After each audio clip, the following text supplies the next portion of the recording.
ಆಚಾರ್ಯ ಪವನೋಸ್ಮಾಕಂ ಆಚಾರ್ಯಾನಿ ಚ ಭಾರತಿ ದೇವೋ ನಾರಾಯಣ ಶ್ರೀಶಃ ದೇವಿ ಮಂಗಲ ದೇವತಾ ಹರಶಂಭೋ ಮಹಾದೇವ ವಿಶ್ವೇಶಾಮರ ವಲ್ಲಭ ಶಿವಶಂಕರ ಸರ್ವಾತ್ಮನ್ ನೀಲಕಂಠ ನಮೋಸ್ತುತೆ.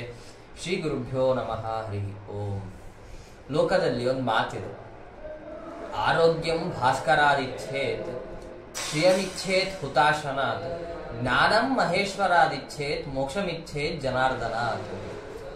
ಯಾರಿಂದ ಏನನ್ನು ಬಯಸಬೇಕು ಅಂತ ಹೇಳಿದಾಗ ಶಾಸ್ತ್ರಕಾರರು ಹೇಳ್ತಾರೆ, ಆರೋಗ್ಯಂ ಭಾಸ್ಕರಾದಿಚ್ಛೇತ್, ಆರೋಗ್ಯವನ್ನು ಬಯಸುವವರು ಸೂರ್ಯದೇವರ ಆರಾಧನೆ ಮಾಡಬೇಕಂತೆ. ಶ್ರಿಯಮಿಚ್ಛೇತ್ ಹುತಾಶನಾಥ್, ಸಂಪತ್ತನ್ನು ಬಯಸುವವರು ಅಗ್ನಿ ಆರಾಧನೆ ಮಾಡಬೇಕು ಅಂತೆ. ಹಾಗೆ ಎರಡಾಯ್ತು. ನಾಲ್ಕನೇದು ಹೇಳ್ತಾರೆ ಮೋಕ್ಷಮಿಚ್ಛೇತ್ ಜನಾರ್ದನಾಥ್, ಮೋಕ್ಷವನ್ನು ಬಯಸುವವರು ವಿಷ್ಣುವನ್ನು ಪೂಜಿಸಬೇಕಂತೆ. ಪ್ರಕೃತ ನಮ್ಗೆ ಸಂಗತವಾಗುವಂತ ಹೇಳುವಂತಹ ಮಾತು ಜ್ಞಾನಂ ಮಹೇಶ್ವರಾದಿಚ್ಛೇತ್, ಜ್ಞಾನ ಬೇಕು ಅಂತ ಬಯಸುವವರು ಜ್ಞಾನವನ್ನು ಅರ್ಥನೆ ಮಾಡುವ ವಿದ್ಯೆಯನ್ನು ಅರ್ಥನೆ ಮಾಡಿ ವಿದ್ಯಾರ್ಥಿಗಳು ಯಾರನ್ನು ಪೂಜಿಸಬೇಕು, ವಿದ್ಯೆ ಯಾರಿಂದ ಪಡೆಯಲು ಇಚ್ಛಿಸಬೇಕು ಅಂತಂದ್ರೆ ಅದಕ್ಕೆ ಹೇಳ್ತಾರೆ ಜ್ಞಾನಮಿಚ್ಛೇತ್ ಮಹೇಶ್ವರಾತ್ ಎಂಬುದಾಗಿ.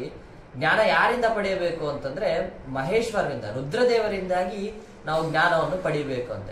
ಅದೇ ದಾಸರು ಹೇಳ್ತಾರೆ, ತೈಲಧಾರೆಯಂತೆ ಮನಸ್ಸು ಕೊಡೋ ಹರಿಯ ಕೈಲಾಸವಾಸ ಗೌರೀಶ ಈಶ ತೈಲಧಾರೆಯಂತೆ ಮನಸ್ಸು ಕೊಡೋ ಹರಿಯಲಿ ಅಂತ.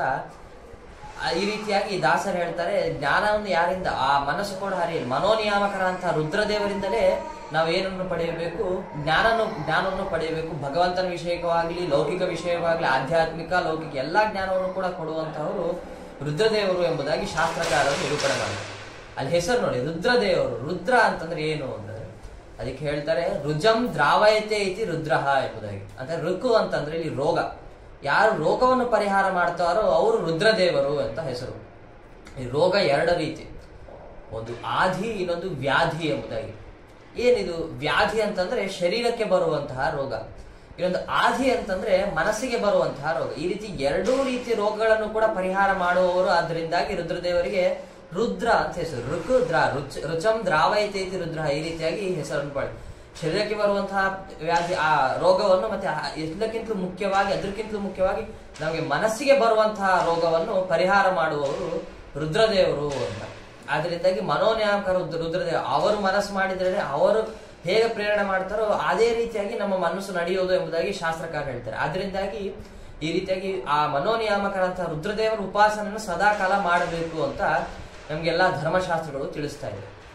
ಅಲ್ಲಿ ಏನು ಅಂತಂದ್ರೆ ಪ್ರತಿ ಮಾಸದಲ್ಲಿ ಪ್ರತಿನಿತ್ಯವೂ ರುದ್ರದೇವರ ಉಪಾಸನೆಯನ್ನು ಮಾಡಲೇಬೇಕು. ಅದರಲ್ಲಿ ಕೂಡ ವಿಶೇಷವಾಗಿ ಪ್ರತಿ ಮಾಸದಲ್ಲೂ ಕೂಡ ರುದ್ರದೇವರ ಒಂದು ವ್ರತವನ್ನು ಕೈಗೊಳ್ಳಬೇಕು ಅಂತ ಶಾಸ್ತ್ರಗಳು ತಿಳಿಸ್ತಾರೆ. ಯಾವತ್ತು ಅಂತಂದ್ರೆ ಪ್ರತಿ ಮಾಸದಲ್ಲೂ ಕೂಡ ಕೃಷ್ಣ ಪಕ್ಷದ ತ್ರಯೋದಶಿ ಚತುರ್ದಶಿ ತಿಥಿಗಳಲ್ಲಿ ರುದ್ರದೇವರ ಉಪಾಸನೆಯನ್ನು ಮಾಡಬೇಕು ಅಂತ ಶಾಸ್ತ್ರಗಳ ಮಾತು. ಅದರಲ್ಲೂ ಕೂಡ ಅದನ್ನೇ ಮಾಸ ಶಿವರಾತ್ರಿ ಅಂತ ಕರೀತಾರೆ. ಪ್ರತಿ ಮಾಸದಲ್ಲೂ ಒಮ್ಮೆ ರುದ್ರದೇವರ ಉಪಾಸನೆಯನ್ನು ಮಾಡ್ತೇವೆ, ಅದನ್ನು ಮಾಸ ಶಿವರಾತ್ರಿ ಅಂತ ಕರೀತಾರೆ. ಹಾಗೆ 12 ಮಾಸಗಳಲ್ಲಿ 12 ಶಿವರಾತ್ರಿಗಳು ಬರ್ತವೆ. ಅದರಲ್ಲೂ ಕೂಡ ವಿಶೇಷವಾಗಿ ಅದಕ್ಕೆ ಮುಕುಟಪ್ರಾಯವಾಗಿರ್ತಕ್ಕಂತಹ ಒಂದು ಮಾಸ ಅಂತ ಒಂದು ದಿವಸ ಅಂತಂದ್ರೆ ಅದು ಇವತ್ತಿನ ದಿವಸ ಬರುವಂತಹ ಮಹಾಶಿವರಾತ್ರಿ. ಅದರಿಂದ ಪ್ರತಿ ಮಾಸದಲ್ಲೂ ಬರುವಂತದ್ದು ಮಾಸ ಶಿವರಾತ್ರಿ. ಅದರಲ್ಲೂ ವಿಶೇಷವಾಗಿ ಮಾಘ ಮಾಸದ ಕೃಷ್ಣ ಪಕ್ಷದ ತ್ರಯೋದಶಿ ಚತುರ್ದಶಿ ತಿಥಿಗಳಲ್ಲಿ ನಾವೇನು ಉಪಾಸನೆಯನ್ನು ಮಾಡ್ತೇವೆ ಆ ವ್ರತವನ್ನ ಮಹಾಶಿವರಾತ್ರಿ, ಪ್ರತಿ ಮಾಸಕ್ಕಿಂತಲೂ ಕೂಡ ಇದು ವಿಶೇಷವಾಗಿ ಬರುವುದರಿಂದಾಗಿ ಇವತ್ತಿನ ದಿವಸವನ್ನ ಮಹಾಶಿವರಾತ್ರಿ ಎಂಬುದಾಗಿ ಶಾಸ್ತ್ರಕಾರೆಲ್ಲೂ ಕೂಡ ಈ ಇಂದಿನ ದಿನವನ್ನ ಕರೆದಿದ್ದಾರೆ. ಅಲ್ಲಿ ಒಂದು ಮಾತಿದೆ, ಅಲಂಕಾರ ಪ್ರಿಯೋ ವಿಷ್ಣುವು ಅಭಿಷೇಕ ಪ್ರಿಯ ಶಿವ ಎಂಬುದಾಗಿ. ವಿಷ್ಣುವಿಗೆ ಹೇಗೆ ಏನ್ ಇಷ್ಟ ಆಗತ್ತೆ ಅಂತಂದ್ರೆ ಭಗವಂತನಿಗೆ ಅಲಂಕಾರವನ್ನು ಮಾಡುವುದು. ವಿಷ್ಣುವಿಗೆ ತುಂಬಾ ಆ ವಿಷ್ಣುವಿನ ಪ್ರತಿಮೆಗೆ ಅಲಂಕಾರಗಳು, ಹೂವು, ಹಾರ, ಪೀತಾಂಬರಾದಿಗಳಿಂದ ಅಲಂಕಾರವನ್ನು ಮಾಡಿಸಿಕೊಳ್ಳುವುದು ವಿಷ್ಣುವಿಗೆ ಇಷ್ಟ. ಅಂದ್ರೆ ಹಾಗೆ ರುದ್ರದೇವರಿಗೆ ಏನ್ ಇಷ್ಟ ಆಗತ್ತೆ ಅಂತಂದ್ರೆ ಅಭಿಷೇಕ ಪ್ರಿಯ ಶಿವ ಎಂಬುದಾಗಿ. ಅಭಿಷೇಕ ತುಂಬಾ ಎಷ್ಟು ಅಭಿಷೇಕ ಮಾಡಿದ್ರೆ ಅಷ್ಟು ಪ್ರೀತಿ ಪಾತ್ರ, ಅಷ್ಟು ರುದ್ರದೇವರ ಪ್ರೀತಿಗೆ ನಾವು ಪಾತ್ರರಾಗ್ತೇವೆ ಎಂಬುದಾಗಿ ಶಾಸ್ತ್ರಕಾರರೆಲ್ಲರೂ ಕೂಡ ತಿಳಿಸ್ತಾರೆ. ಅದರಲ್ಲೂ ಕೂಡ ವಿಶೇಷವಾಗಿ ಬಿಲ್ವಪತ್ರದಿಂದ ಅರ್ಚನೆ ಮಾಡುವುದು ಇವತ್ತಿನ ದಿವಸ ಮಹಾಶಿವರಾತ್ರಿ ದಿವಸ ಇನ್ನೂ ಶುಭಪ್ರದವಾಗತ್ತೆ ಎಲ್ಲರಿಗೂ ಕೂಡ.